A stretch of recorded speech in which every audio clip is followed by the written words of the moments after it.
আসসালামু আলাইকুম ভিউয়ার্স। দেখেন তো গ্রামের কি সুন্দর একটা ন্যাচারাল পরিবেশ, যেখানে চারপাশেই কি সবুজ শ্যামল ইরিধান করা হয়েছে।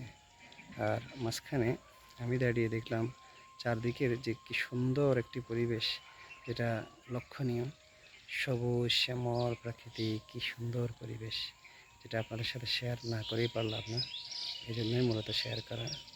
দেখুন চারপাশ দিয়ে ধান, ধান কি সুন্দর লাগছে। আমি যখন ধান খেতের আইলে আসলাম, তখন দেখলাম এই পরিবেশটা, তখনই ভাবলাম আপনাদের সাথে একটু শেয়ার করে দেখি বিষয়টি কেমন এবং দেখতে কি সুন্দর। এ, বাংলাদেশের প্রাকৃতি, তো এই প্রাকৃতি দীর্ঘ সময় উপভোগ করা হয় না। ছুটিতে আসার কারণে হয়তো আপনাদের সাথে শেয়ার করতে পারছি, আর আমি নিজেও সেটা উপভোগ করছি কিংবা এখনও করতেছি। আর দেখুন এই যে আমার ঘরের সাথেও লাগানো যে গাছগুলো, ফলজ গাছগুলো, সেগুলো এই নেচারের সাথে মিলে গেছে।